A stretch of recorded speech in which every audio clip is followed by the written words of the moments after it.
What's going on? What's going on? What's going on? You already know what time it is. This is your boy, the historian. You either get right or you get left. As promised, we have the fan segment show today that we're going to do, and we're going to bring you guys up in here. But before we get this thing started, hit that like and that subscribe button for us today, and we're going to get this thing started, man. You know how we get down. You either get right or you get left. Let's go.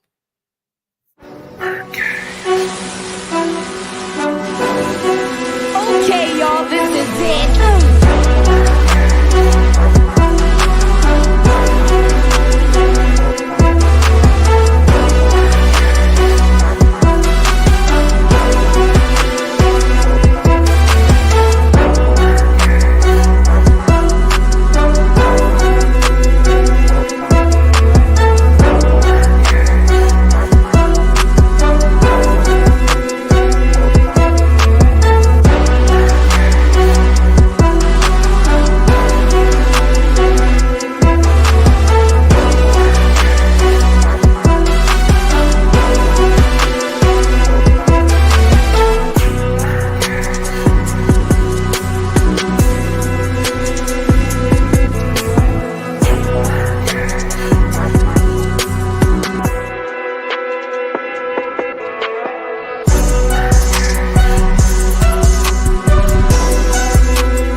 Welcome back. Welcome back.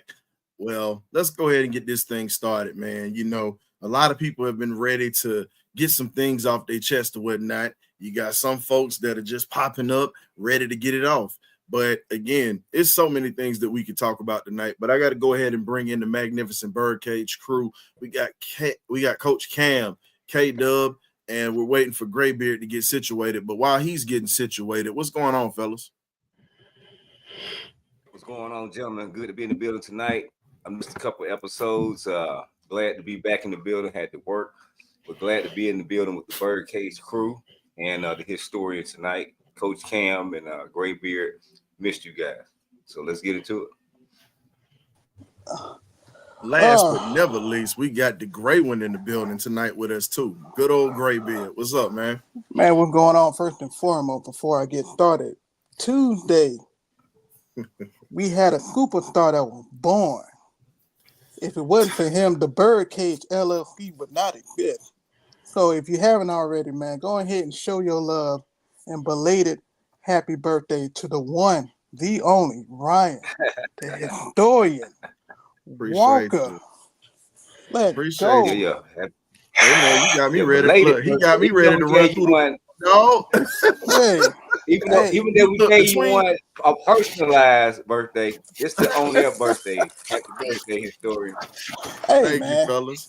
Hey, wouldn't be here, man. What for you, man? Appreciate you. Hey, man. Captain Velcro came through with the awesome opening. Between you, you and K-Dub, and then Coach Cam, y'all got me ready to come out of retirement, putting them shoulder pads back on, man. Y'all got me feeling good tonight, dog. Hey. I might have to take a year or two to get in football shape, and might have to try to walk on with the Falcons. Maybe show them boys how it's done. Let me stop playing. Hey, somebody got to show them how to tackle. Hey, if that happened or whatever, this is how it would be. If that actually happened, fellas, I would actually make sure that y'all got club seats with my mama and my daddy and everybody else who tight with. So go. That's just how it would be. Let's go. Let's go. But speaking about clubs or whatnot, let's talk about the club of no responsibility and no accountability. Let's talk about Mr. Terry Fontenot. That's all I'm gonna say. That was rough. That was rough. That was rough. Man, what's going on? Thank you Yeah. for coming through. Let's just be honest. When we look at everything that is taking place and everything that has happened, you have to look at what Terry Fontenot did earlier today in this press conference. This man literally looked like a politician on C-SPAN, CNBC. Only thing he didn't do was kiss babies and shake hands. That was it. He ducked a lot of questions today. The only thing he said was we didn't play well, and he takes responsibility for that. How do you guys feel about that whole press conference? Because the main thing that kind of threw me off, he said, well, we believe in Raheem. Raheem is special. Special in what? Cap. Cap. That's a fair question to ask at this point. But I want your opinion on this because, see, I had my take in it earlier with Bumper to Bumper. Please check out that episode. I did earlier today and talked a little bit about that press conference. But I want y'all to talk about it, man. Look, I've said my soliloquy on it.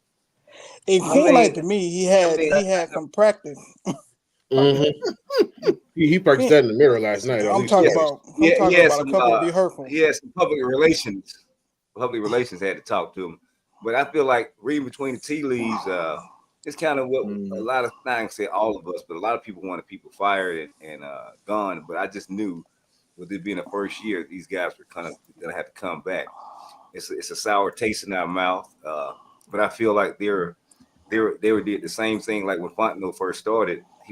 They were hamstringed by, I'm thinking that the owner made this decision on the quarterback, because there's no way in how that you lose that much money in a quarterback and keep that general manager around. I like Terry just as much as the rest of these people, but ain't no way in hell I would kept you around Terry, blundering that much of my cap of my money like that. So I believe Arthur Blank signed off on this, tried to find his next Matt Ryan, and it blew up in his face. And he just has to eat crow. That's why it took so long. I'm thinking that, just is my opinion, I could be totally wrong, but that's why it took him so long to pull the plug on Kirk Cousins and go ahead and insert Michael Penix Jr., the future, in so early. But that's just my assumption of it. We'll see what we go into next year. If we still have these same blunders and clock management and so forth and so on, I think you just cut bait earlier than later next season. And you had to get fired in the middle of the season, because we have to turn this ship around. There's no way in hell we go not to the playoffs next year. It's going to be a tough sale. Only thing we have positive is the offense and Michael Penix Jr., which I'm excited about, but you have to give me more than that. These guys have to really attack this draft and attack this all season with the vengeance. I mean, really bring in the guys that's really going to help us, not these Rudy Poots. These guys look good and trying to get a check. Another Matt Schaub trying to kidnap checks around here. We're tired of it. We're sick and tired. I don't even know how you muster these guys to get them to buy these season tickets again. I mean, I'm gonna have a wait and see and approach this next season. I mean, I'm very apprehensive, to dive all in, because I know these guys are full of crap. They feed us a bunch of BS, man. I mean, I'm sick of it, man. I'm sick of a lot of money that we pour into these tickets, memorabilia, merchandise, and etc. Man, I mean, we do a lot. I know other people also on this panel and other Falcon fans that we pour a lot into this franchise. And it's we know the fans are upset. No, I really don't think you understand how upset we are, Terry Fontenot. I think you really don't understand, because let me guess. You were born in the boot. You were not born in the state of Georgia. Okay, Tulane is not gonna cut it. You wasn't born in this state and know our pain and our agony. You can just sit there and poo-poo over it and tap dance over it. We need somebody serious in that office. They're serious about us winning, serious about putting a winning product on the field, and not all these offensive pieces. You go get a guy in the draft that we fall in love with instead of falling in love with wins. So that's what we're. I mean, I don't want to get on a soapbox tonight, but I'm just really. Oh no! Listen, this is the show to do it tonight. I'm good with it, bro. I got you. I'm going in, but I'm reading through the tea leaves, and I'm like, I'm trying to, I'm like, man, what are you? I can't believe we waiting all day to noon for you to get up here, and you didn't say anything that no fan wanted to hear. No, I don't get it, guys. He didn't say anything. I need some truth. Nobody's getting fired. This is what I'm gonna say. Nobody's getting any help. Jump on this. Nobody's getting a compadre to call plays with to help them out to scheme better, to make the job and the team better, to make the scheme. I'm like, I'm livid almost. I'm like, come on, guys. I'm not for anybody getting fired, but bring in some artillery. We're gonna bring in some backup. We're gonna bring in some steady, grizzled veterans to come along and help y'all ass along and hold your hand and walk with you. Because right now we have deficiencies on moving the football and stopping the football from getting moved upon us. Even if it takes bringing back your beloved defensive coordinator from last year, because he had a top 10 defense, but then he went down there to Jacksonville and stunk it up. But if you want to bring him back, I'm all for it. Whatever it takes to move the needle. Because right now, as a Falcon fan, it looks like we got poo-poo and doo-doo on our face right now. We're waiting all day for this press conference from the GM, and all he does is try to spin doo-doo and try to make it look like a 5-star play. It's not, man. It's doo-doo. So I just want Arthur Blank to get this message. Somebody basically add him or like him to this message that the Birdcage is fed up. We need better management. We need better coaching. We need overall a better running of the organization, period. Whew. And this is going for all Falcon fans moving forward. I don't want to speak for everybody, but I'm speaking for everybody. All Falcon fans are unite and let this owner know. If you got to call in on the hotline, call his behind up and say, look here, we're fed up. If you want us to buy these tickets, bring some winning. Bring some trenches. Bring where you win at. You win in the trenches. This the other thing I'm going to put out here. With $4 million they can't. Brother. Let's just say this here. Y'all can't. The thing about this organization, and I got to call out the local radio stations on this. You guys try to silence the fans when they're pissed off. You guys really try to keep people quiet because you're a flagship station and you don't want anybody to say anything negative. And guess what? At this point, it's got to be said. You can't silence the whole city. Understand this. You have some fans that have a lot to say. And we got to shout out to Mark Zeno today because he stood on his soapbox today, and he was a lone soldier today. You know, D. Orlando Ledbetter, you let us down today, man. You're normally someone who asks the tough questions. You really just kind of tap danced a little bit today with your questions. And the crazy part about it is this. The crazy part about it is this. The problem that we've seen today with the press and the media that we have in the city, it's only maybe one or two people in that press and media that's going to be on his neck. That's going to really give him hell. Mark Zeno was one of the ones today. I know Steak Shapiro was another one. So again, when you look at it, unfortunately, it's the people who really don't care are the ones that are going to ask the tough questions, which should be asked today. That should have been, it literally should have been that whole, Terry should have been sweating bullets in that whole room. That whole press conference. He should have been sweating bullets today. He should have been uncomfortable. And I mean, when I say uncomfortable to the point to where you can't sit there and duck questions.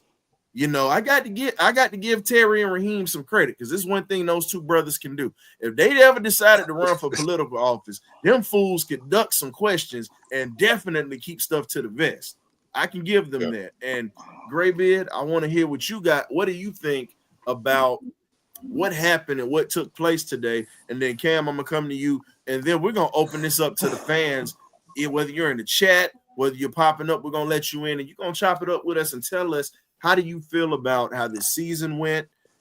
What do you think should have been different? What should we have done? Because I give you one.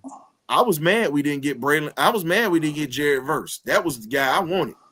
Trice got hurt, unfortunately, but now you got the defensive player of the year, a rookie, well, one of the defensive players of the year, and Jared Verse, who's being looked at. And he's going to probably end up being nominated for rookie of the year as well. So and he in the playoff. exactly. So for me, I wanted Jared Verse. You know, I'm sorry, Trice. I didn't want you here, bro. I'm gonna keep that a buck.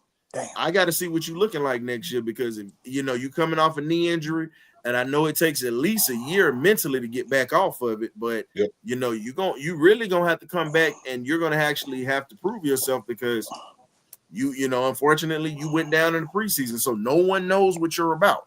We've got to see that. And I'm not gonna hold him to that standard because technically he's gonna be a rookie this year. So I got to see what he can do. Yeah. So just to be fair. But Graybeard, what you got, man? Man, first of all, I can't follow up what K-Dub did because he went in. But I'm just gonna say it like most of the Falcons fans feel like today. What do you think was gonna happen? Like, let's just keep it a buck. We were gonna go in, take some stuff, and then hopefully we take it because we've been taking it for over 50 years. I mean, to me, it looked like the freaking press conference was rehearsed. I think he probably had a week to rehearse this and whatever. Yeah. And hey, I gotta say, you did a magnificent job. The rehearsal worked. But to me, man, there were only a few things I took out of this.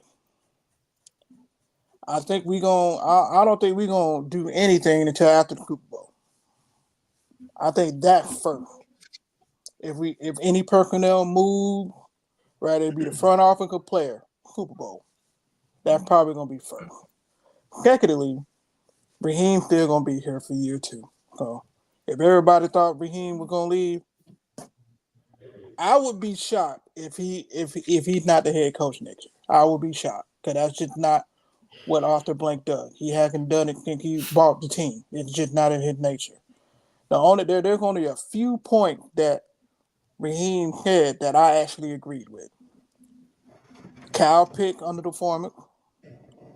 The fact that we need to trade down in this draft to get more draft picks. Yeah. And the fact that we, as a fan base, y'all owe us a lot more than what y'all been giving us these past couple of years. Those I can agree with. The thing with Kirk Cousins, let's just keep it a buck. Let's just keep it a buck. We released this man. We pretty much gonna have $45 million in dead cap. We pretty much were about to repeat what we did with Matt Ryan again. And Terry got us out of that whole cap space. And he got it right back in it 4 years later. And got it right back in it. Because Kamada made a great point today on 92.9 The Game. If Denver couldn't move Russell Wilson, who had a better year the year before, and they had to take a cap hit, who in their right mind is going to be like, you know what? Kirk Cousins is the missing piece we need to get into to make a Super Bowl run. Cleveland? You know what? That they might, but after Deshaun Watson, I think they learned their lesson. But with contract, because there's no way in hell any general manager is going to take in this contract that we gave this man. They're gonna be like, hey man, They're gonna be somebody stupid. All we needed one sucker. It's gonna be Cleveland. Because there's already reports. We just need one sucker. So hold up, wait a minute. So I'll tell you this. Last year we didn't have the worst defense.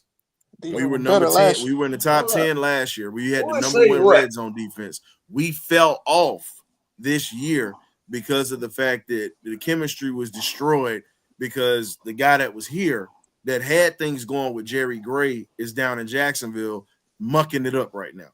Yeah. That's the reason why our defense hasn't been that good. It's not the fact that we didn't have a good defense. We still had pieces here that actually was on that defense last year. So I got to disagree with you on that, fam. It's not really, and I understand where you're coming from with that, but I'm not going to say we were the worst defense in the league because we weren't, because guess what? We had the Kansas City Chiefs on the ropes. We saw that they kept Philly under 21 points. You can see that they kept Pittsburgh out of the end zone. They had moments.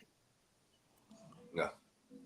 Oh, you talking about the Panthers? Okay, I'm sorry. I thought you were talking about us. I didn't. That's right. You're a Panthers fan. My bad. shout out to my man. He's coming in here from another fan base. I thought this was a Falcons fan. We got a Panthers fan. Oh, we saw Well, this right here, look, Oh, this man, right here yeah. kind of, this like pouring salt into an open wound. They put their foot in our behinds, and look, they show up this week.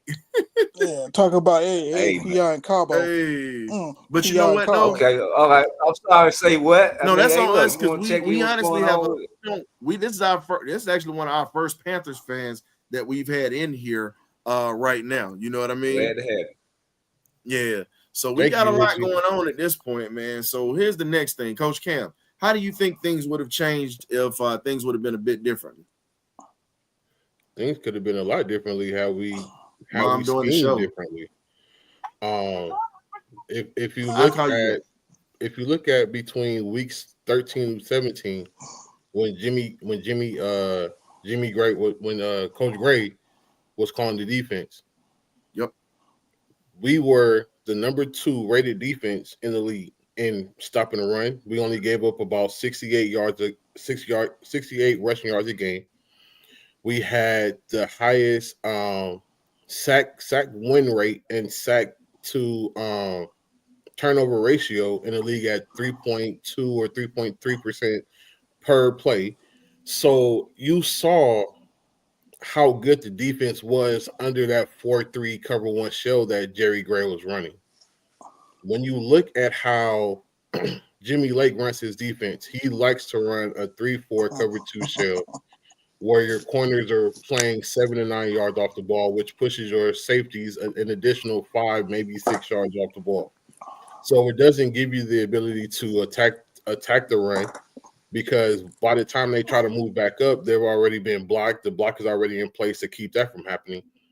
So there's a lot of structural things that stopped our team. Secondly, with Raheem being a 2-time head coach in the NFL, a lot of the mistakes that he made are, for me personally, are just unforgivable.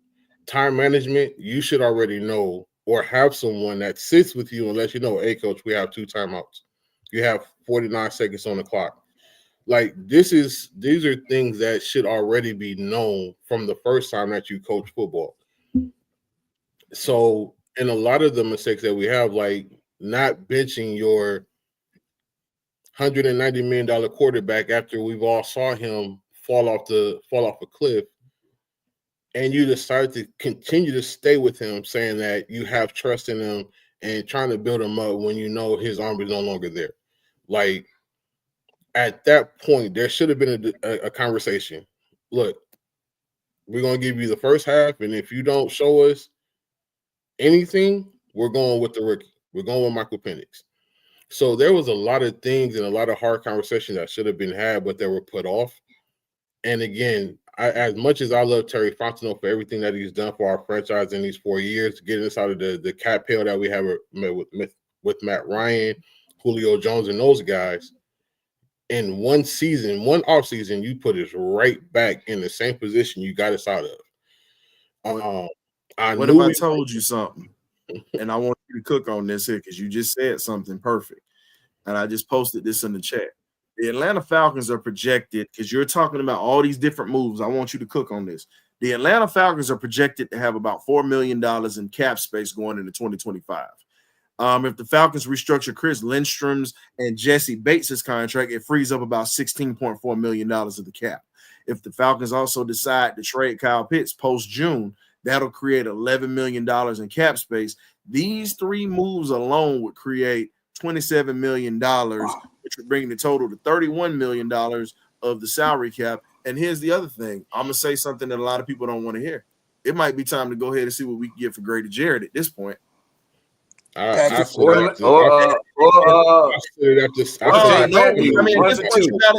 explore that option, because guess what? You got to still bring in pieces here, and we still got to replenish some stuff. Right now, he still has some value at this point. If we're going to get rid of him, I would say send him to an AFC team that we don't see. And just to be on the side of showing him his no hard feelings, see if you can get him to a team that's competing in the playoffs in the AFC. Help him out. Help him get to that place. Because at this point, it's just one of those things where you sit back and say, all right, this guy has given us everything he could. Everything he could. And guess what?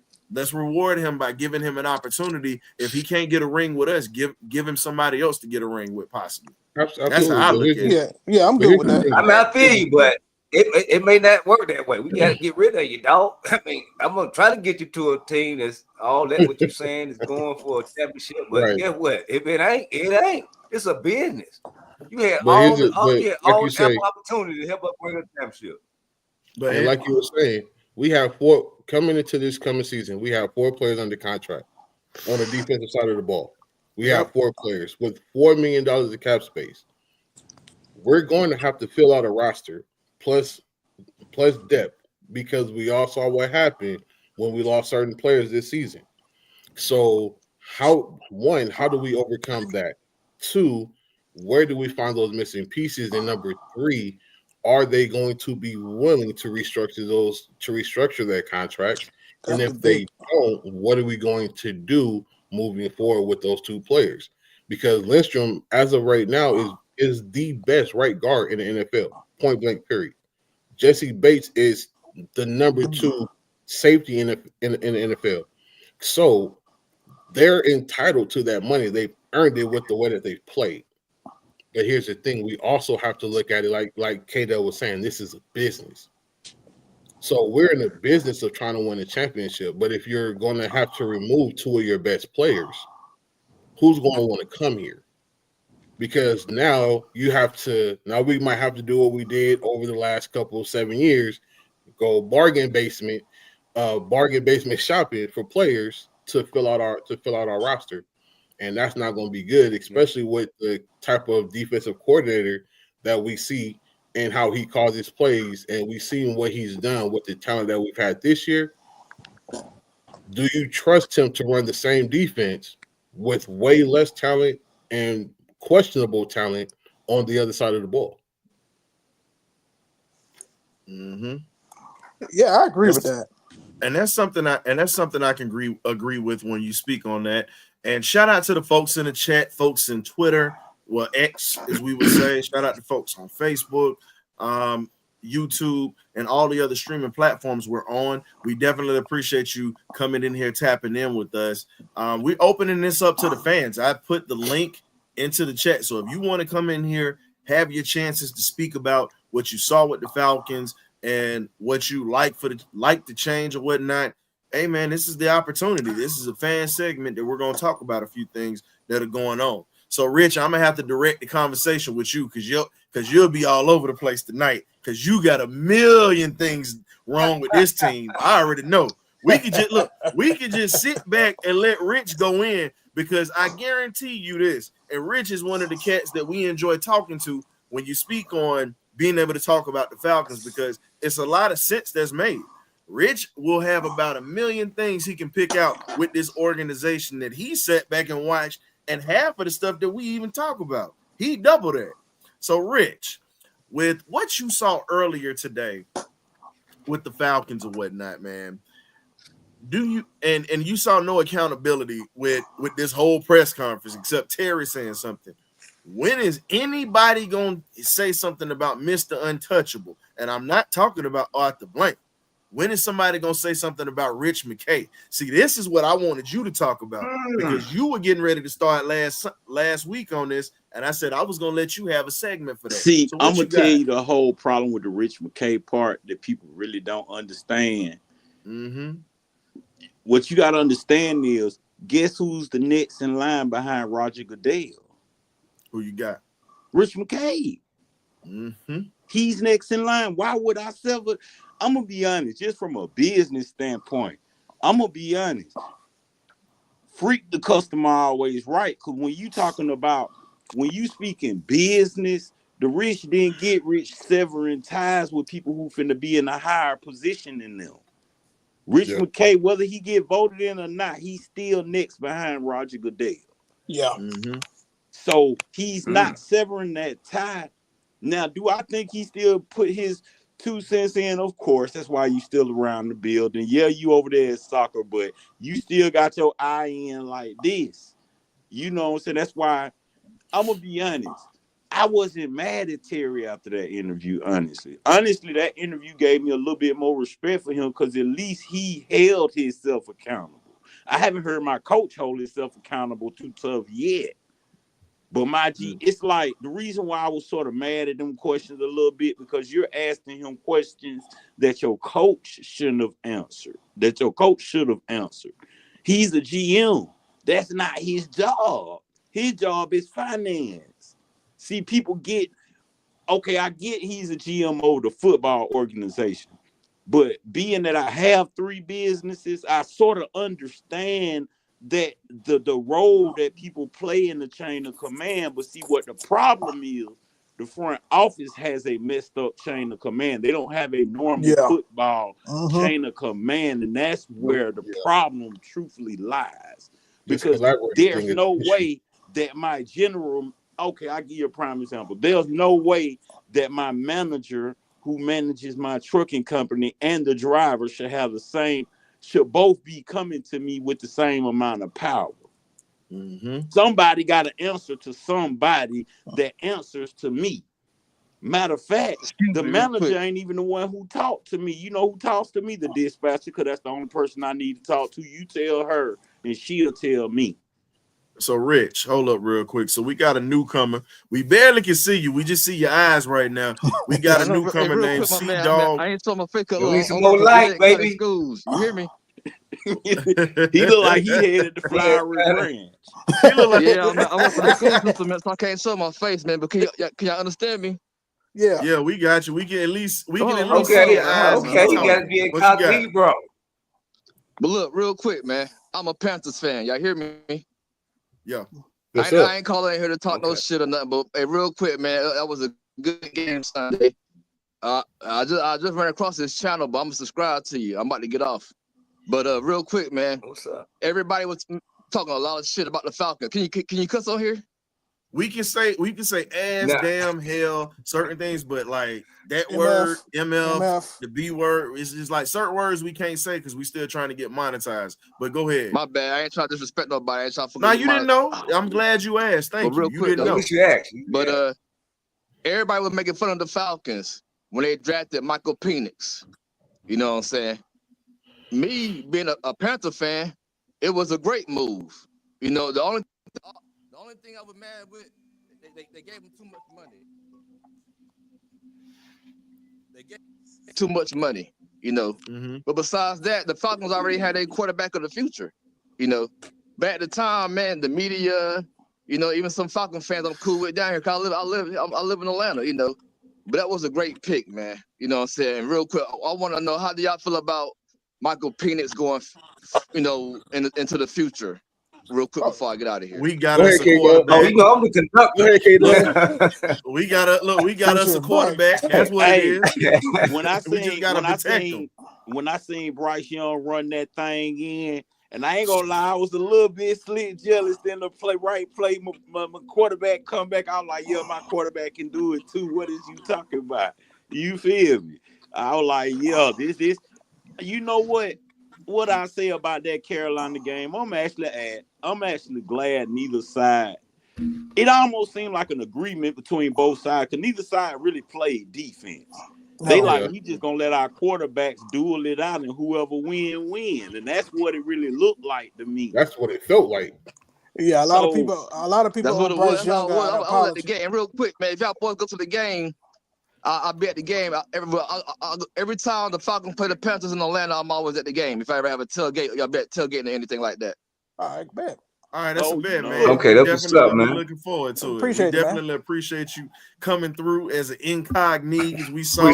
My man came in with the ski mask on, sliding through here like he was about to steal up out of here. Yeah, I thought he was getting ready to go put some work man. in. You know, man, people be acting crazy, man, on the internet. You know, when you work certain jobs, man, I got time for the BS. You feel me? Hey, but here's the thing. This is one of the spaces where we let folks speak their mind. We let them talk. As long as it's always respect on this end. We've had to boot people for disrespect, so we don't play that. We all about respect in here. We'll talk a little trash, but it'll never be on a disrespectful manner, my guy. So we definitely appreciate you for coming through. Doubt. I know you were saying that you got some things you're taking care of. So hey, Make sure you get it I'm done about and to you get stay up out of warm here, out there, man. my The school brother. about to be closed. Yeah, Ain't no yeah. school tomorrow. Hey, one more quick thing. Y'all boys don't mess with Big Country who be on YouTube, the other Falcon fan? He said, "Big." He talking about you mean Big Low? Big Big Low. Low. Yeah, Big Big Low. Low. Y'all don't fuck with Big Low? Low? Low was supposed to work with us a while ago. We haven't heard from him, so you know when we see him, we see him. We say what's up to him or whatnot when we can.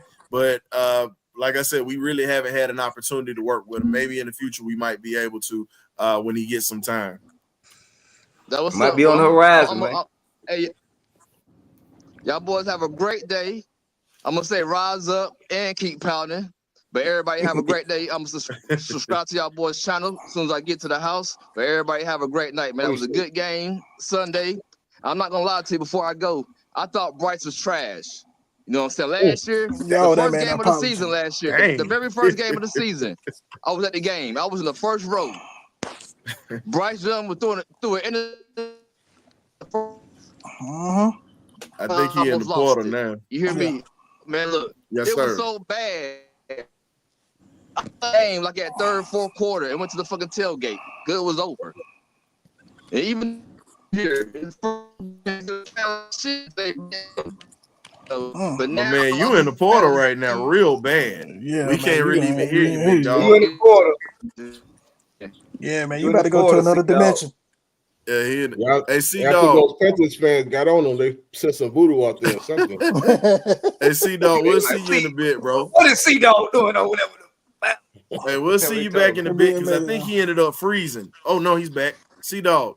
So my hey, bad. we'll definitely be like I said, we got some shows that's gonna be coming up during the off season or whatnot. Just tune in. We do interviews and other things too. So please check us out, my guy. That was something. Subscribe to y'all. Y'all have a great night, man. I'm gonna fuck with y'all boys. Yeah. All right, C Dog. That was C Dog. That was the first Panther fan we ever had in here. But we have two other Falcon fans in here. We have the Cricket Deacon, John Harris, in the building. And whatnot. I'm looking forward to that. And the next person that we have is at the bottom of the screen or whatnot. You definitely can check him out. And for my ATL Sports, this brother is one of the hardest working mans. You know what? We call him Big Red because he like to cheat his musical artists out of that, me and Ladarius. So you know, that's Big Red right there. But the difference is I'm not like Bird. You ain't hanging me over the balcony. Man, we got T Will in the building, my guy. So what's going on, gentlemen? Doing good, man. How you doing tonight? What's up, John? How you doing? Man. boy. Come on, John. Go ahead, let it out. I thought I saw tap dancing with the Nicholas brothers, but good grief. This man today, I compared what this man did today with what Balky did down in Jacksonville, and I was ready to sign him to a doggone 5-week stint at the Tropicana out there in Vegas, because this joker, man, he tap danced like nobody has seen in years. He did not answer the question about Young Wei Koo. He slid. I mean, you know, Savion Glover, man, good grief, man. I'm talking about this joker tap dance all around that question. The Kirk Cousins situation, he did the exact same thing. And gentlemen, I have to ask you, what exactly did Terry Fontenot do to get us out from under the salary cap that wasn't going to take place generically anyway? What did he do? The only thing that he did was get Matt Ryan to Indianapolis. That was it. No, he did. No, he did a little bit It more. was more than that, John. He did a little bit more, John. A lot more. Respectfully, it was more than that. What? Derek True contract. You got to think about after moving Matt Ryan, got rid of Julio contract.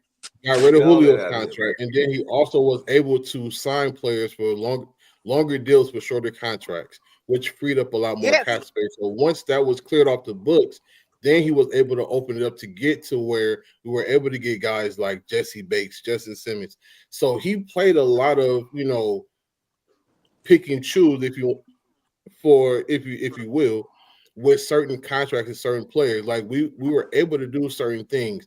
Unfortunately, with Terry, when he came in, his hands were almost tied because a lot of what was going on was Rich McKay's doing. So over time, he was able to start moving certain contracts that allowed us to get off of those heavy contracts. That was all Terry Fontenot. Okay, see that's the thing. There was a piece, the cap hit was going to take place. Okay, and it was so that we could not move until that cap hit was gone. We didn't start spending money on defense until the cap hits were all gone, all of them. Okay, we were hamstrung, regardless as to what he did or where he was going. We were hamstrung until those cap hits were gone.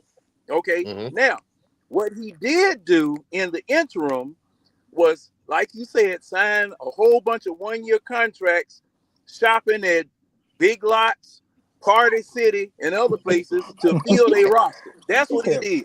Man, that's what he did.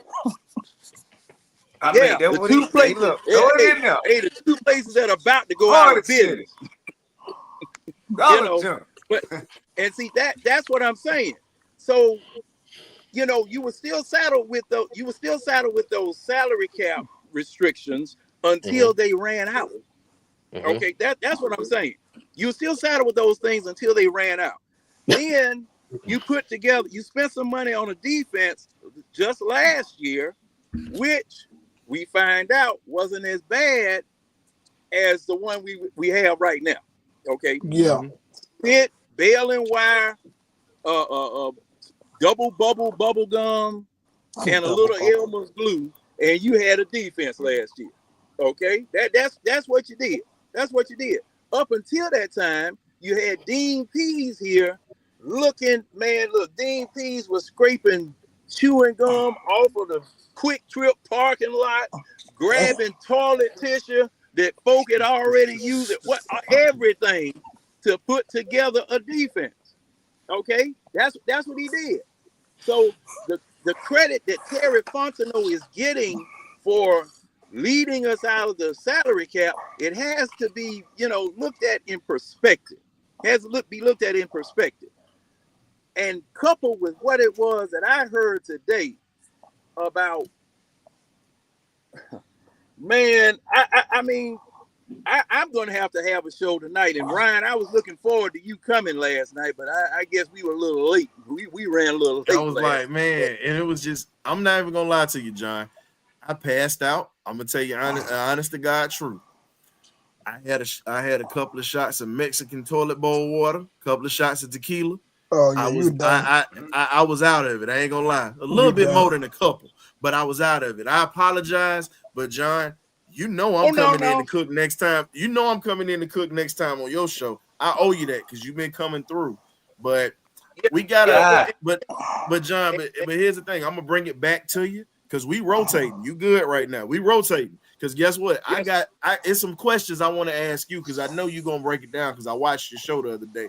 And it's a few things I want to know, but we getting ready to, as the infamous John Harris would say, we getting ready to turn a foot into an elbow right about now with Mr. T. Will. T. Will, yes, let's go ahead and talk about it, man. What do you have, my brother? What you got for us tonight? You're talking about the interview that was essentially not an interview where nothing was said, or we talking the direction of the Falcons? Like, what are we talking specifically? Let's talk about it, man. You can talk about the interview. You can talk about the salary cap. You can talk about guys you want to get rid of and things like that. So it's a few things you can bring out. What you got? Yeah. Well, I'm really looking forward to next year. I think this offense is going to be really good. I think you're going to have to make some tough decisions on defense, man. You got $7 million in the cap? 4. Mm-hmm. 4 million or so we only got 4 million. 4. I broke it down earlier. So you got 4 million that's in the cap. that this all season is going to be. And then you have, and that's going into 2025. But if you restructure Lindstrom's contract and Bates's contract, that's going to at least free up $16.4 million. And then if you do decide to trade Kyle Pitts, is what I was saying earlier, post June, it's going to be $11 million in cap space. And then you create at least $27 million. That's pretty much what happens. So what do you think in this situation? Well, you have no choice but to do it. What do you guys think we keep Grady? You think we keep Onyemata? No, That both of them gotta go. What about Jake Matthews? Why everybody forget about this guy? Because his contract. Jake Matthews is going too. I said it earlier today in our chat. Jake Matthews, get him out of here. Get him out of here. No, Caleb McGarry need to be the first one to go. Caleb McGarry got to go too. ASAP. So I ain't gonna be. Go ahead. Go ahead, Ryan. No, go ahead. No, go ahead, Will, because I know you been sitting there waiting to answer that one. I'm at work, man. Only thing I'm gonna say, man, the elephant in the room is I'm gonna say this. I don't want to hear no excuses if Radio Raheem's retained. I need honesty and accountable. Terry Fontenot was dodging a lot of questions. They knew that Kirk Cousins cost us this division, and we knew Coop was hurt after that Saints game. Whenever we played on the road, I just want Terry Fontenot to be honest about himself. So he was tap dancing when Mike Zimmer was asking him some questions. He was like, "Oh, I didn't know." They was asking him like, "Why didn't put Cool?" Confused me when he. Yeah. Well, basically what I'm saying is Terry Fontenot, I feel like he need to go. We need to hire another GM and let the GM pick if he want this head coach Raheem Morris to stay, because we got to structure these contracts. Some of these players got to go. But what I'm saying is, Grady Jerry, if he don't want no contract, if he got to go, David Armada got to go, Troy Anderson got to go. We need to just go ahead and just rewrap this whole defense, because we need linebacker help, middle linebacker, edge rushers, another corner, and another nickel back. So that's all I got to say, man. Moving forward, and we can't play around because Carolina got cap space, and they will. Yeah, they do. So we got to at least win 11 games. So they do, and they looking good. And I hate to say it, but the Saints, they rebuilt it. I'm not even worried about the Saints. I'm really worried about Tampa and Carolina right now, because we wasted this division. We got to have a better record than we had in the previous 7 years. There's no excuses. And Jimmy Lake got to go. Yeah, Will, I let me respond to something you just said, Yeah. Will, let me answer something you said, right? You said that Kirk Cousins cost us the division, right? He didn't cost us He's the frozen. division. He didn't cost us the division. Hey, Will, hold up, Cam. Hey, Will, I got to take you down, and then you come back because your screen is frozen, bro. So we got to bring Will back on. We're gonna bring him back on or whatever, so he can rebuttal to that. But go ahead, Cam. Kirk Cousins, if all the Falcons fans are being honest about it, Kirk Cousins didn't cost us the division. This was all coach. This was a personnel change that needed to happen between the collaborative unit of Terry Fontenot, Rich McKay, Raheem, Zach Robinson, and Mr. Blank. It's a collaborative unit. They keep saying this word. It's not just on one person. So there was either a vote, or there was more information stating that, hey, this is our guy. We want to see if he can work his way through it. Kirk Cousins is a player. He doesn't get to say, I'm going to be the starter this week, or I'm going to go to the bench this week. This is on the head coach, the GM, and everyone else that's a part of that collaborative unit. Yeah. So you can't blame the division being lost in a 4 or 5 with us having a 4 or 5 game lead. That's on management itself, not the players. So we have to stop trying to put blame where it doesn't belong. The blame belongs with the people who have the power in this organization, which is Terry, Rich McKay, Arthur Blank, Raheem, and so on and so forth. So for you to say that Kirk Cousins cost us the division, that's asinine, and it's disingenuous because it's untrue. Let's be real. Kirk was the reason we were in the situation we were in when he actually was playing well. You can't take that away from him, because think about it. We don't win the game in Philly without Kirk at the end.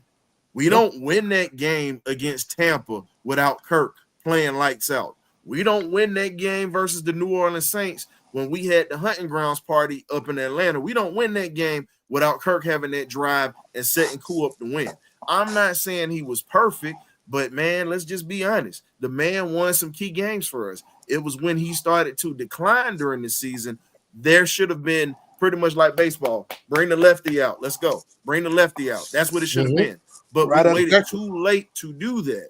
So at the end of the day, you've got to call a spade, and you've got to look at it from an objective side, not from being angry. It's okay to be pissed off, but if you're gonna call it, let's talk about how the defense gave up the draws in games they wasn't supposed to give up the draws in.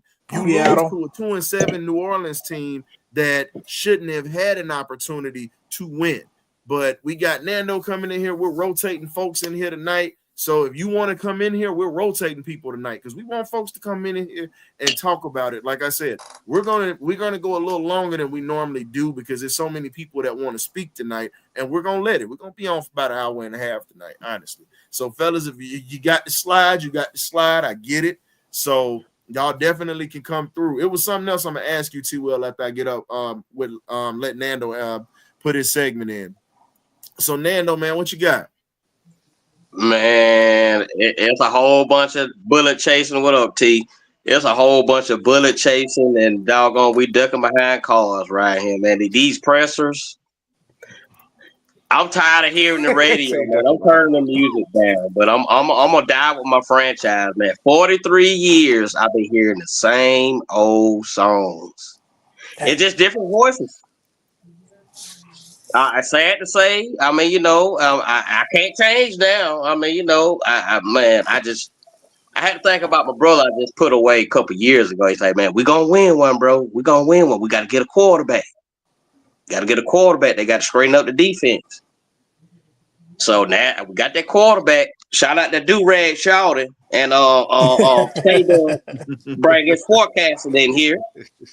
And man. I'm just gonna hang in here with Raheem, man. I'm gonna throw this season away. I ain't gonna say nothing about it. I'm ready to throw it away. I'm already in draft mode. We got to get ready to put these pieces together. That's all I got to say about it, Ryan. I mean, I'm just gonna back y'all and what we got to say. Right or right, wrong or wrong. We're gonna call a spade a spade. We got to call yeah. Let's call it for what it is. Because here's the thing. The problem with our fan base is a lot of people can't handle truth, like I said earlier today. I talked about it. And the unfortunate part about us telling the truth about some things, it bothers people because it's not going to make them feel good and warm and fuzzy inside. Guess what? It's not meant to be. The truth is just like beef jerky. It's tough. It's hard to chew. But guess what? It's got all the nutrients and everything that you need or whatnot to survive and give your body some protein to survive if you're starving. So guess what? Chew it and take what you got out of it. Chew it up, take the nutrients out of it, and keep it moving. Because you sitting here whining about people telling the truth, it's not going to change nothing. It's not going to change anything. But it's going to shed some light on what we need to shed light on. So I'm sorry, Nando, what you got? No, I was gonna say, but Ryan, I got one more little small rebuttal on the whole season, man. I mean, just like we got to, as an organization, start from the top of the pyramid down to the coaches and the assistants, man. We can't keep treating the fan base like street booty, man. They just tell us anything. We just gonna be gophers. We just gonna go for it, bro. We go. Come on, man. It's some goats. It's some sheep. It's all different here, man. And we hearing this. It's the same old song, bros. I mean, I'm just like, wait a minute. Hold on. Nando, wait a minute. Pause. Right before I need to make sure I heard this correct. Did you just say what I think you just said? Yes, sir. It's not treating us like I got that trademark. You're not gonna keep treating us like that. We as the fan base is at home as a collective. Hey, you're a real one for that one. Hold up. So T Will, I got a question for you because I know we all rotating folks and everything, but So here's the question I got for you, T. Will, because if you're in a management position, what conversation are you gonna have with the Rich McKay about how things are being handled for Atlanta at this point? If you're Arthur Blank, what would you say? I'm taking a segment of your show and I'm throwing it back at you. Whatnot. I'm gonna let you be Arthur Blank for a second. I want to know what you gonna do, and then I'm gonna rotate it to Ron, and I'm gonna slide it to my man that always brings the red Kool-Aid in the paint for us or whatnot for us to drink today. My dog Kool-Aid at the bottom. So what you got, T. Will? AKA Arthur, the Black Arthur Blank. That's what we're gonna call you right now. What you got for us?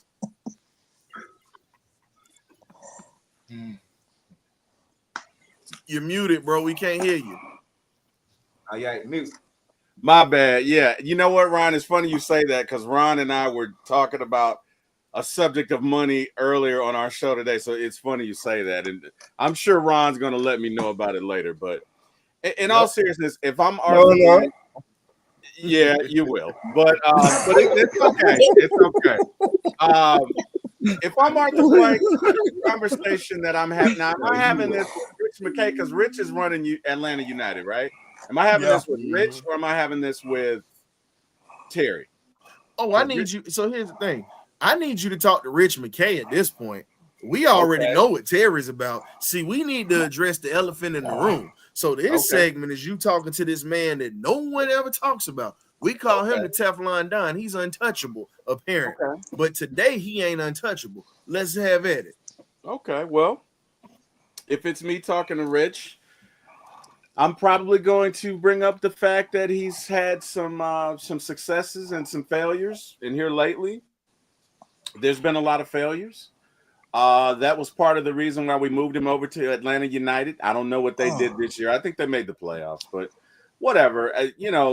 The conversation with him is going to be, do me a favor and just wait. What was that? Jimmy Lake needs to go as well. Yeah, he does. But he said Rich McKay needs to be fired with his wrinkled neck. That's what he said. Wow. Okay.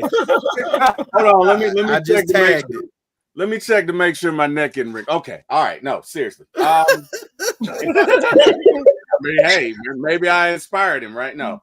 And also, I'm gonna have the conversation with him. And I'm gonna say, look, to be honest with you, here lately, the past couple of years, you've not performed well. And at this point, maybe it's time to go in, another direction. You already wanted the position. Isn't he on the NFL committee? So he has places he can go. Maybe we have the conversation and, he's not really running the Falcons this year. So if I'm holding him accountable for years past, right? Then where else can you go with that? So, if I'm Arthur Blank, if that's what you're asking, he's probably going to go on to, I'm going to promote him to customer. Like he's going to go on to that position with the NFL committee and be happy over there. And I guess we'll have to worry about a new president. And look, if it's me and I'm Arthur, what I'm really talking about this year, and I'm going to have this conversation with Terry and I'm going to have this conversation with Raheem, is there are 4 failure points for Raheem, right? And I know you want to talk about Rich McKay, but I really want to talk about Raheem because that's the elephant in the room. First and foremost, you waited far too long to move Kurt to go to Penix. You waited far too long to put Koo on the IR. Your timeout game is terrible, and you are tone deaf when it comes to these interviews. You cannot say to people after you just cost us a playoff visit, whatever, a playoff experience, a trip to the playoffs, you can't then come in and say, well, I don't have to answer that question in regards to, whether the fans believe or not. I don't have to answer that. And you guys are being negative and you're stuck in the past. But you cannot be that tone deaf. Look, Raheem, if you just owned it, I don't think Raheem should be fired. It's his first year. I like Raheem. I think there's some positives there, but he's got to clean up some things. One of them is, you got to make a decision. When it's time to make a decision, you can't dilly-dally around. You can't worry about your friends' feelings. You got to make that decision. He waited way too long to shift that defense in the bye week. You have to make faster decisions. You can't be tone deaf when it comes to the public. And you got to get a timeout guy that can grab you by the neck or something. Somebody that you respect. Those are my must-dos for Raheem going into year 1 into year 2. So that's all I got. Hey, Ryan. Before you move on to Ron real quick and Kool-Aid, let me answer this question that Keith asked regarding can we trade Kirk Cousins? No. Yes, we can absolutely trade him, but it would be redundant to do so. And the reason why is this: if we cut him this season, it's a $65 million dead cap hit. Ouch. If we wait to cut him next season, the cap hit is only $25 million. And if we wait to cut him the year after that, it's only 12.5. So it would be smart for Atlanta to keep him as the backup to Penix. Yeah. Only thing is, are you willing to bite that bullet to see if someone is going to take half of that? Or are you going to just take the whole 65 mil God no. and suffer for the next 3-4 seasons? Because there's no way. Yeah, the Browns want Cousins, but are they willing to take on his upcoming the rest of that contract? Because they still paying dealing Deshaun with Watson what? right now without They any got day to. off. Well, they just We were still lowered, on the hook this season. right. They just lowered Deshaun Watson contract. Restructure. Yeah, thank you. They're restructuring his contract. So now they got money to play with. Now, I don't know how much money they giving him or they took that or whatever, but they got money to do what they need to do. So here's the question, Ron. What do you bring? What do you have for us tonight? Because I'm gonna let you go, and I got Kool-Aid, and then, like I said, man, we keeping this thing open for about another 30 minutes. So if you want to come through here, we're rotating folks in here tonight just to let people get it off. This is a fan segment tonight. I ain't going to work tonight. You good?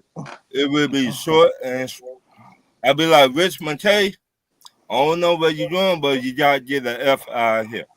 I tired of looking at you. You've been with us way too long. You have not brought a really good product to this team, to this family base, besides the 2016. What else you been doing? You've been wasting time. What else? Now you put Tampa Bay together. Why you ain't bring that experience over here? You've been wasting too much on my time and my money. I tired of looking at you. So don't clean out your office. Better yet, I will get somebody to clean out your office. I call your wife, your kids. You got to go, player. And give me your key. Hey, well, he was honest about it. I got you on that. I got you on that, Ron. That was clear and concise. Shoot, Kool-Aid, what's going on, man? Cold as ice. How y'all doing, man?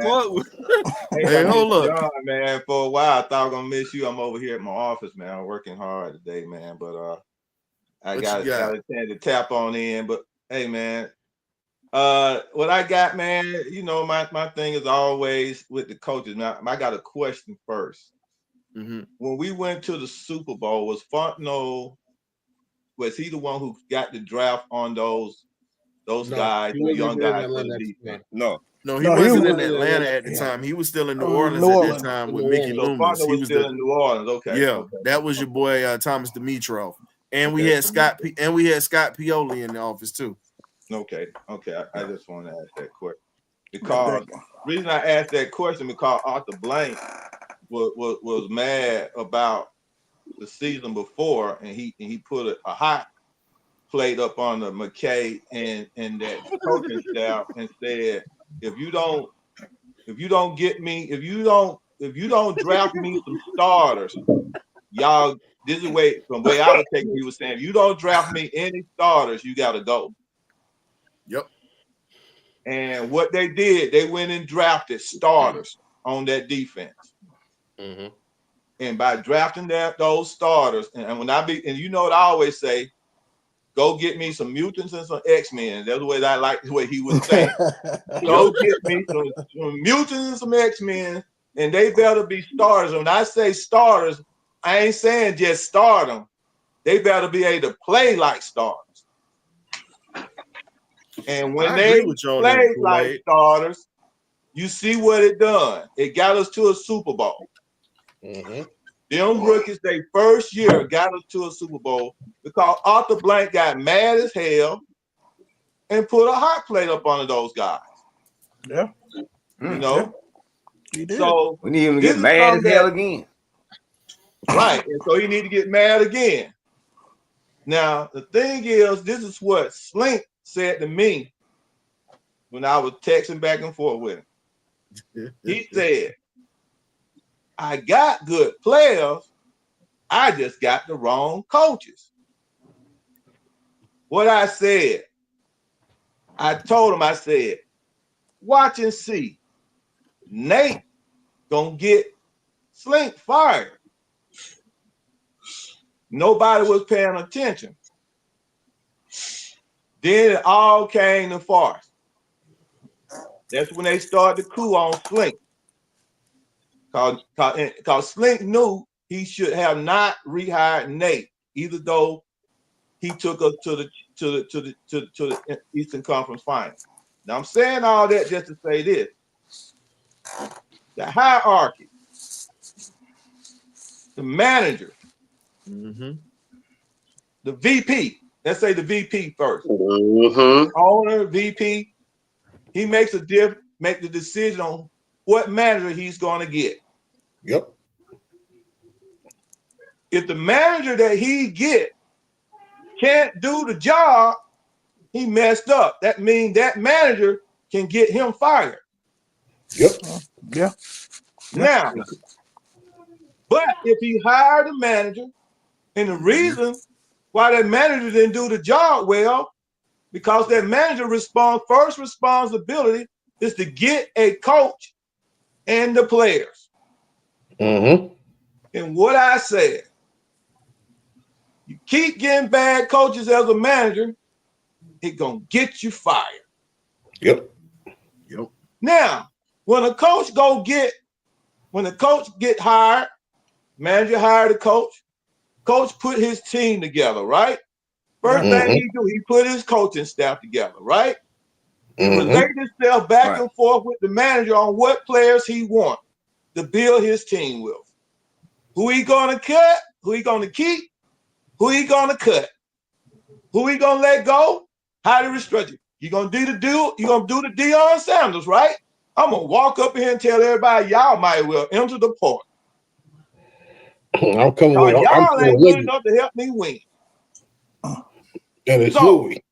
What did this coach do this time? Okay, Coach Raheem, we're gonna hire you. Let's see what you're gonna do. Okay, Raheem, go get his buddy over here for the offensive coordinator. Then go get his buddy for the defensive coordinator. Then he go get the special team guy. And the only best thing he put on now was the older guy to be an assistant head coach. Jerry Gray. Yeah. Jerry Gray. But what he had Jerry Gray to do? Sit back and watch in the beginning of the first parts of the season.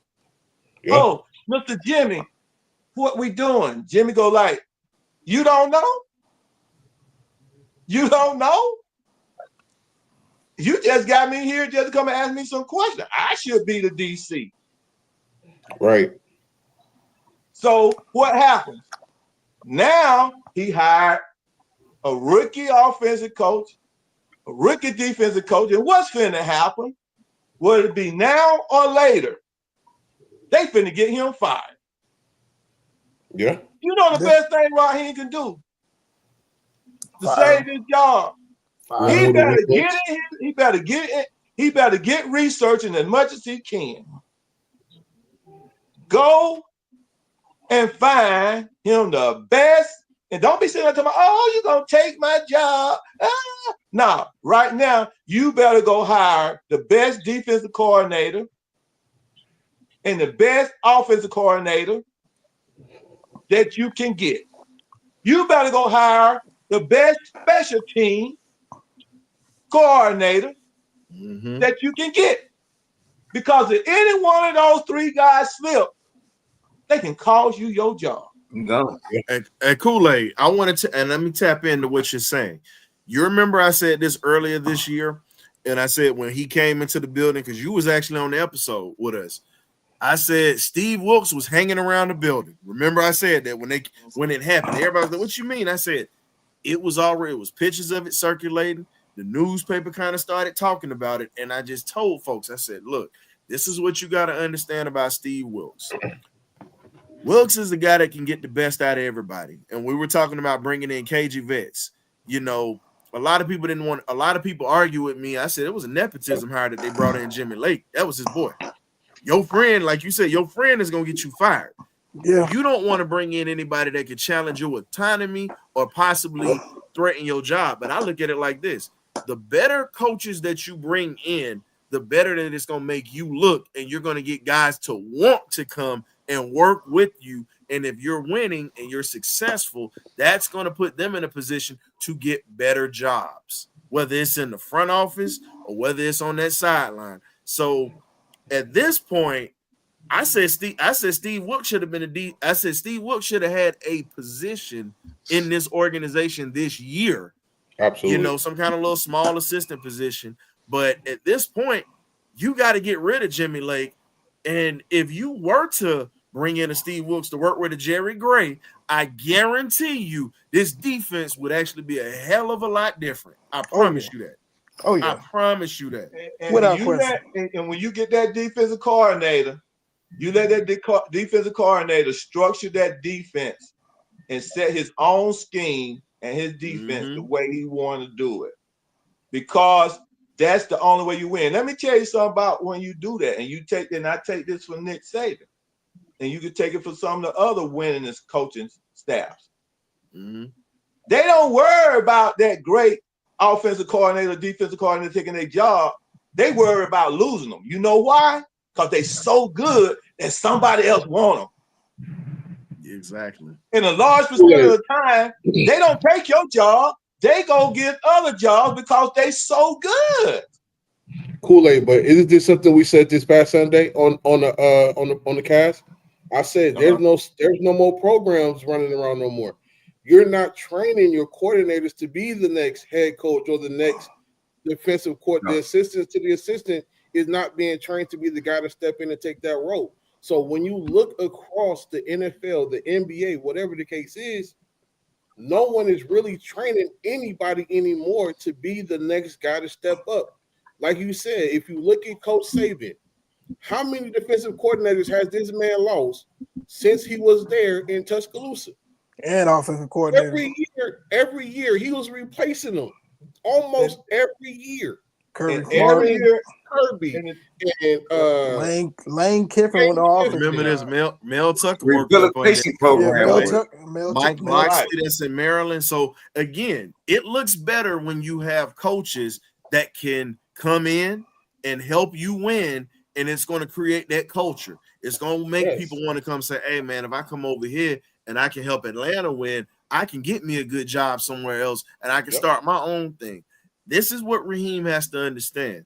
The better positions that you put people in to help you win, the better it's going to look for you and the longer of a career you're going to have as in that leadership position, being a head coach.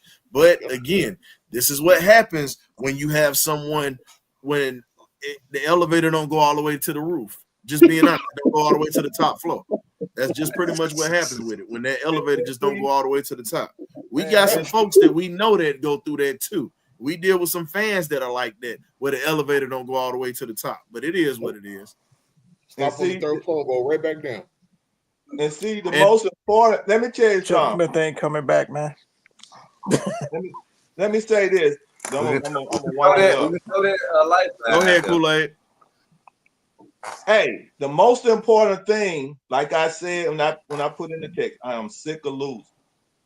So it ain't about, and I don't believe in training, coaching up when somebody getting paid. go get the man. I ain't training nothing. Well, damn. Either you an X-Man or you not. Either you a mutant or you not. If you Kool-Aid put that sugar on that you thing. keep slipping till you get that mutant. So Baby you get turn that to one Magneto. coach that gonna get you to a Super Bowl, and he get picked up the next day, and you gone next year. Guess what? That coach got you a Super Bowl.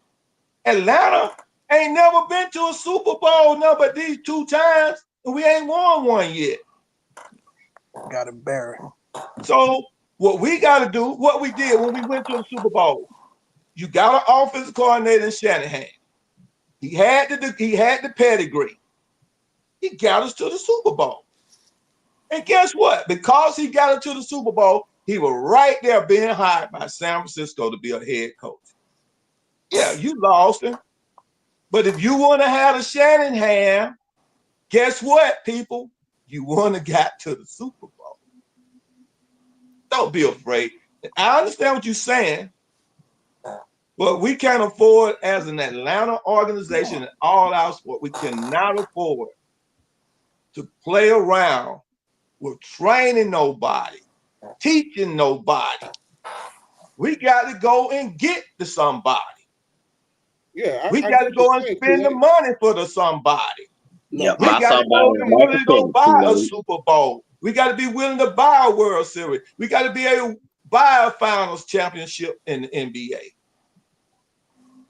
No, I hear you loud and clear. But guess what? When you, I'm gonna use your example with Kyle Shanahan. He wasn't a great OC when he first started. He had to be taught. He had to learn. His daddy taught him. Other great offensive coordinators taught him. He went to different teams and he learned. So you don't just come in as this great football mind. You have to be around other great football mind with the experience, and you have to learn how to take in that information.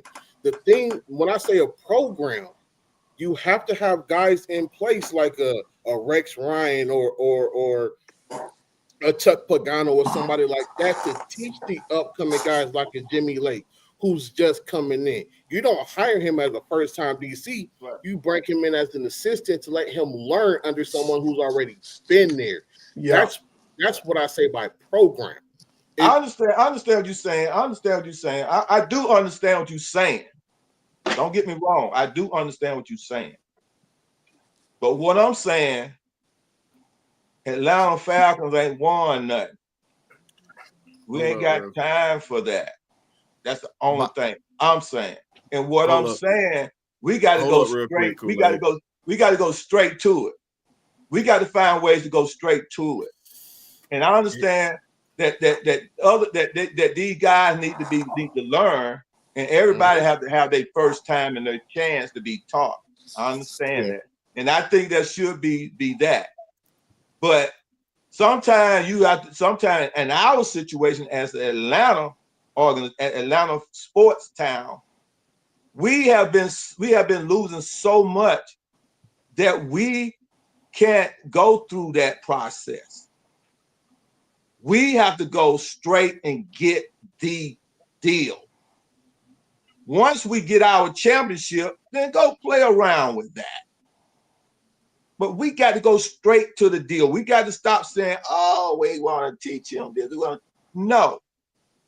If we gonna get that championship, the ownership got to go straight to the juggler. All that, we gonna get this player, we gonna coach him up. No, we want a player. They're gonna come in and be like I heard you talking on your show. Y'all were talking to HBCU guy that pick up. What'd you say? He picked up a cow or something? Yep.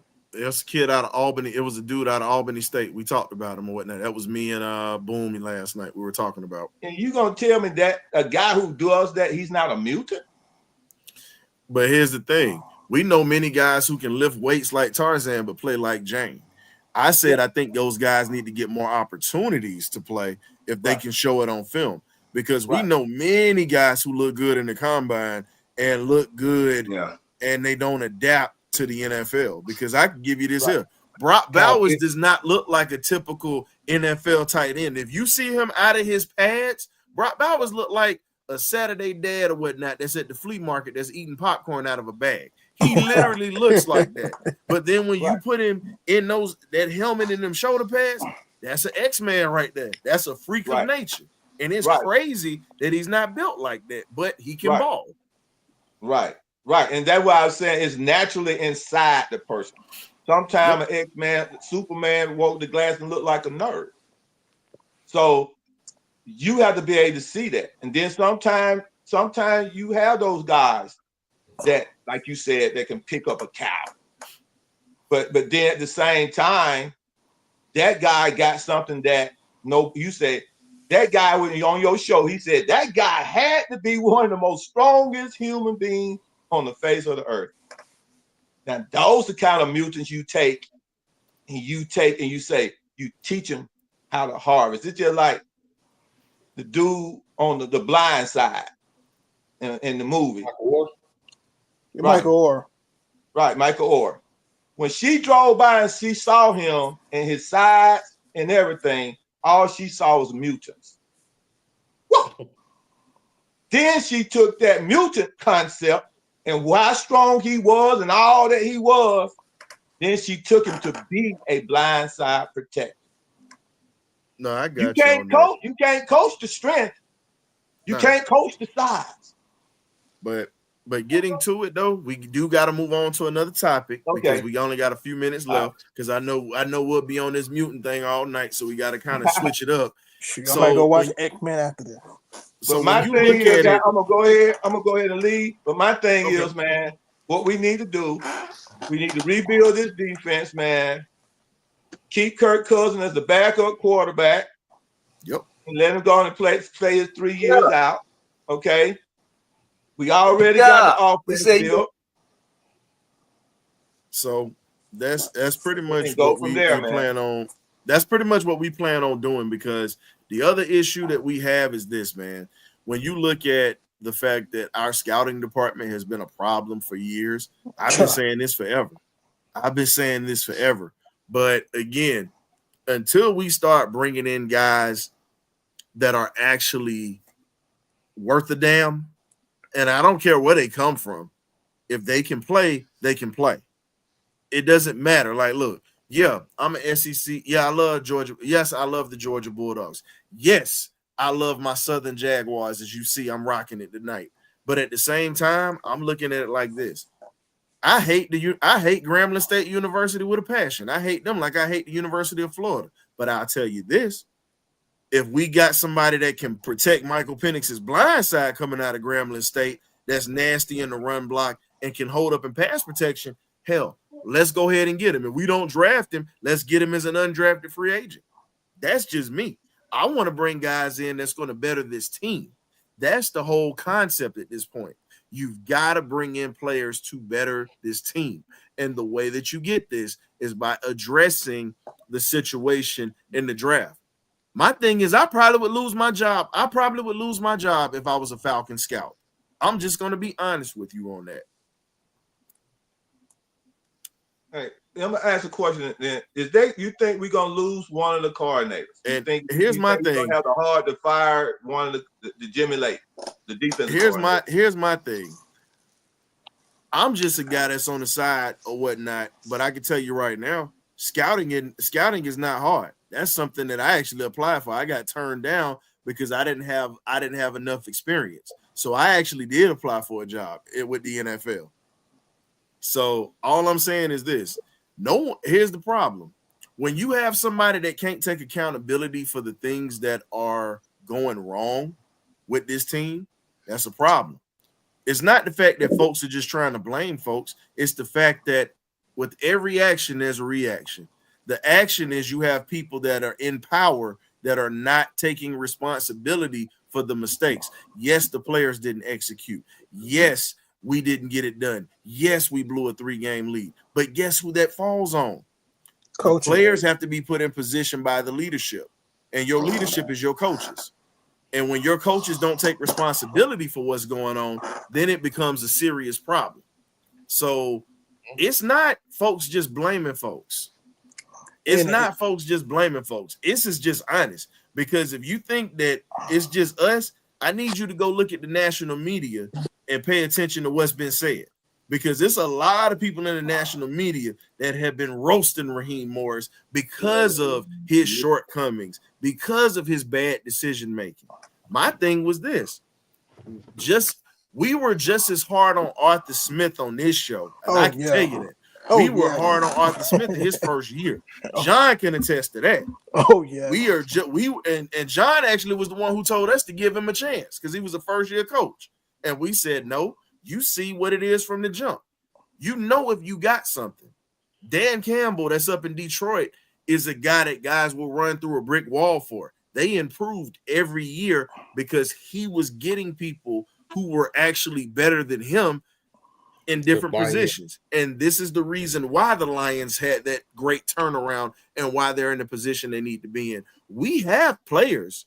We just need people that can actually get players to play above their talents. That's the joys of being in leadership and being a coach. A lot of us military vets can talk about this. You know what makes great officers and you know what makes great chiefs and pretty much folks that are staff sergeants and things of that sort? Great coaches. When you have people that don't mind taking accountability for the screw ups that go on, but at the same time, they hold their guys accountable behind closed doors, that goes a long way. You get people that want to give their lives for you when you do that. And I can speak on that because I had a couple of folks that I served under that I worked for when I was in the service or whatnot. I would have actually dove on a hand grenade for them at the drop of a dime, just because of what they did and how they took care of us, and they never threw us under the bus, even when we screwed up. Now, behind closed doors, they chew us out. But when it comes to what Raheem did at the end of the season, that was unacceptable. So if we're blaming him for what he put out there, so be it. It is what it is. I'm not going to apologize for holding my head coach accountable when he's in his second head coaching job and he knows better. If he was a rookie head coach, that's one thing. But as a true head coach or whatnot, and this is his second job, and he's had a chance to go through other systems and learn, no excuses. Attitude reflects leadership, man. John, what you got? I'm sorry. I lost my signal where I was. I had to run home right quick because I knew you were going to be wrapping up soon. But one thing that I always do, and this is just something that I do with new head coaches and new situations and circumstances, I give them the first year. I always give them the first year. But the second year, the flying, flaming foot of fate will hang in any appropriate ass when you make stupid mistakes, when you do stupid things, and when you fall short. You know, you're on the clock now. Year number 1 is over with. That 4-game losing streak, gentlemen, that 4-game losing streak is what kept you out of the playoffs. Because see, this thing could have been wrapped up as everything turned out now, because the one that was the one that eventually won the division, you had already taken care of your business with them. The only thing you had to do was just continue to win. You go into the playoffs. All right.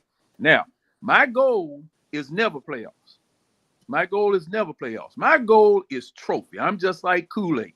My goal is trophy. Vince Lombardi trophy, the big one. All right. I already have 2 conference championships. I got a couple of division championships, but my goal is trophy. All right. If you're not ready to go all the way going into the playoffs, we're going to be, or I'm going to be just as mad losing in the playoffs to somebody that I know we can beat. And every team that we played this year, I told y'all all the time, another thing that I always say, if I look at the schedule next year, the toughest team on that schedule is the Atlanta Falcons. That's the toughest team on the schedule, because every team we played this year, we beat ourselves. Mistakes by the coaching staff, mistakes by the players, mistakes in schemes, not calling appropriate plays at the appropriate time, not executing plays, things of that sort. And those things will murderize you worse than a knife or a gun will. And they will make you mad. They will make you frustrated. And that's basically what I'm feeling this year. There were so many lost and missed opportunities due to not taking care of your business as a football team. And it ultimately reflects back on Arthur Blank, the brain trust, then the coach, then on you individually. Hey, Caleb McGarrett, why you can't move your feet? Kyle Pitts, what the hell wrong with you? How are you dropping passes? Drake London, Mooney, you guys, I mean, it's a situation where I got to go to Flowery Branch. I got to go up there. They deprived me of the opportunity of going to Flowery Branch during the offseason because they were doing all of that construction up there, and we didn't get a chance to go up there and watch or see anything. Now, I've been kicked out 4-5 times from various things because I'm up here raising all kind of saying about stupid things that I see. Okay? And as fans that know the game, see, you know, and I'm going to say this and I'm going to stop because, you know, I'll crank up and have another hour. I might have to do a show after your show because y'all done got me fired up. But look, I mean, in these press conferences, don't pour processed Hennessy down my back and tell me it's raining. Don't talk about Lord hammers. Don't do that. Because don't even hold a damn press conference. I mean, don't give us that BS. These people act like the folks that are fans don't know anything about football. There you go. Explanation that he gave about blowing that time out on Sunday. Now you changed it on Monday, Tuesday, Wednesday, and Thursday. But on Sunday, well, I didn't think I thought my team would have time enough to get down there. We could run a play. Man, don't tell me no stuff like that because you know we know better. Or if you don't know, let me tell you, on this forum, just like I said on all the other forums, we know better than this crap that you saying, man. Don't tell me no stuff like that because when you John, I got to address something real quick. I'm not typing it. I got to address something. I got to address this, man. So, no, I got it. Because this me on this one, bro. Sit back. I got this one right here. So, the thing is, when you speak on this is not a first year of him being a true head coach. This man has been a head coach before. This is his second job as a head coach. This is not his first. Y'all got to stop saying that. Because guess what? He was fired because of the same stuff he did in Tampa. Think about it. His first job, the same stuff that we dealt with this year, that was why he was fired. Now, I gave him a pass because he inherited that BS that went down with John Gruden down there in Tampa. So all I'm saying is this. You've seen interim coaches take jobs and actually do well. It's a history of that. It is a history of that. So if you're gonna sit there and take that, and I'm gonna go, and I don't care, y'all not gonna move the goalposts on me because guess what? Damn it, this is my narrative, so I'm gonna say it. Bill Parcells was a linebacker coach, and he became a head coach. Let's talk about it. So you have Bill Belichick, who was a special teams coach that became a D coordinator and then eventually became a head coach. Let's talk about it. Bill Walsh was an offensive coordinator or whatnot and became a head coach for the 49ers and started that dynasty after a couple of years when he inherited a horrible team. Raheem Morris didn't inherit a horrible team. He inherited a team that actually could have won 10 games this year. That's the type of talent we had on this team, period. I get that this is his first year in Atlanta. I get that folks are going to defend it, but here's my thing. We're not saying that they were going to come out blazing. I gave them 10 wins. Everybody on this panel could tell you. I said it was going to be at least 6 or 7 losses this year. So, again, 10 wins on that season was manageable. We got 8 of them. All we needed to do was be the 2-7 New Orleans team. Or beat a Seattle, or beat a Seattle Seahawks team who had a resurgence against us in Atlanta, or beat a San Diego, or beat a Los Angeles Chargers team. I think we would have been a 10-win team easily, and we pissed away the division when we had a 3-game lead. That's inexcusable. So if you're gonna sit there and defend that foolishness or whatnot, we gotta agree to disagree on that one, partner. But all I'm gonna tell you is this: this is inexcusable when you make ranked amateur mistakes, when you pocket timeouts that don't need to be pocketed. I'm just saying.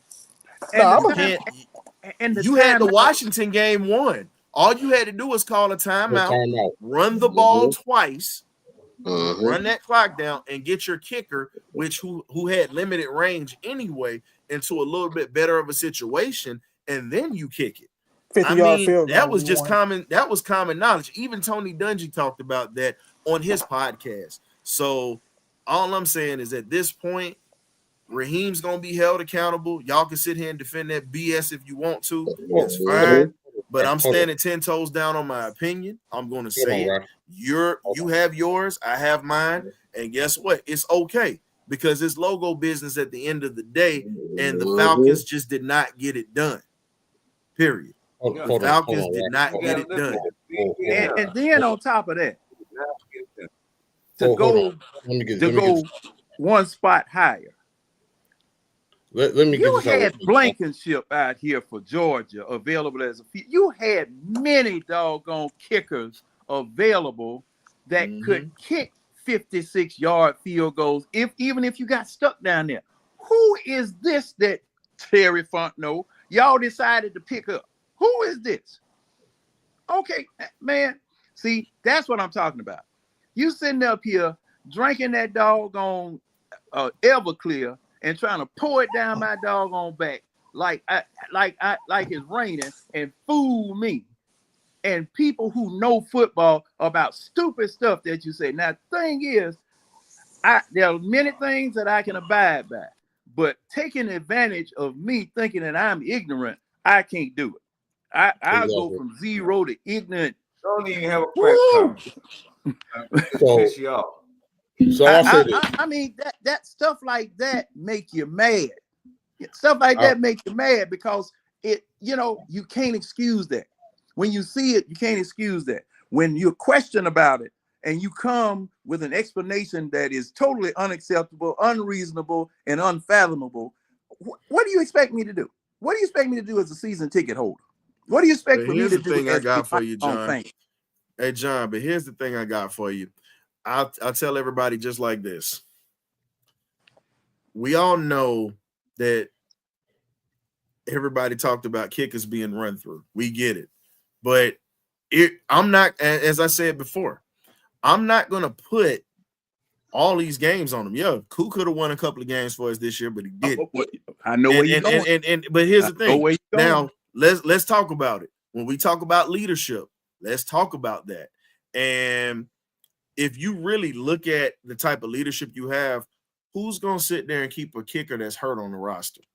You got to sometimes, what we say is this, sometimes you have to protect the players from themselves.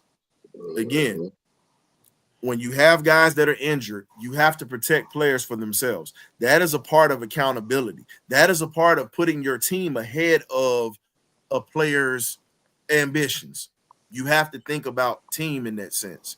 And there were some questionable moves because, again, I know why he stuck with Kirk because of the experience, but when Kirk was struggling, it would have been okay to throw in the lefty. But I know he didn't want to hear, oh, they need to play Penix. He didn't want that narrative. That's why he waited.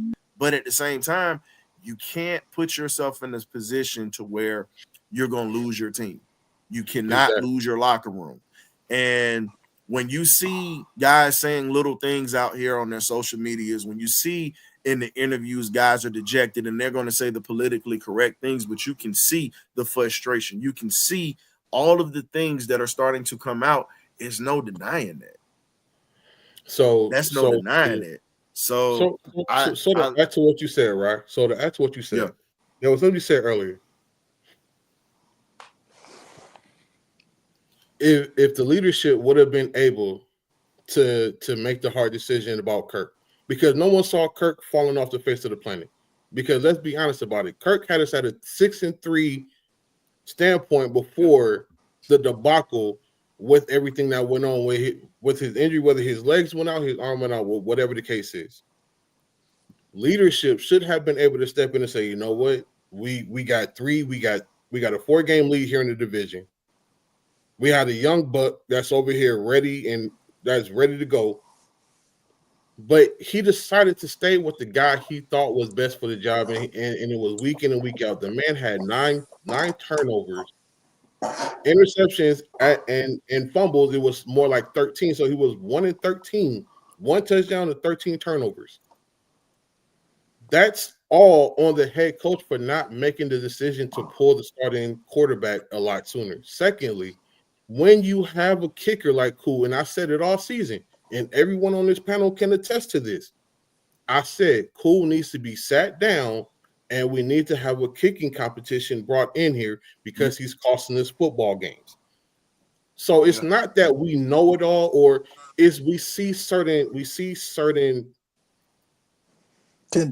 patterns that keep happening over and over and over again. So Gap Boy, so here's the thing. You talk about coaches getting a second chance. If we look at Dan Quinn in his time that he was here in Atlanta, he wasn't the greatest head coach. It looked like he was overwhelmed, and his head was under the water half the time. Look at what he's doing now in Washington. He's learning how to step back and allow his coordinators to do the job. That is the point of being a head coach. He's making hard decisions. He's learning how to bring certain people in. So the thing is, again, yes, we took him off of the Legion of Boom. That was created by another coach. That wasn't his defense. So he was learning on the fly. When he got to Atlanta, he was still learning how to be a coordinator, and he was learning how to be a head coach at the same time. If you look at him right now in Washington, this is his second attempt at being a head coach.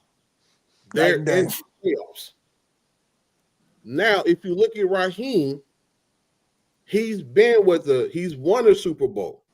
So when we call him out for mismanagement of calling timeouts, not making decisive decisions on the quarterback, not removing his play caller, the defensive coordinator, and Jimmy Lake, and handed it over to a Jerry Gray, those are all things that were under his control, because it all starts and ends with him.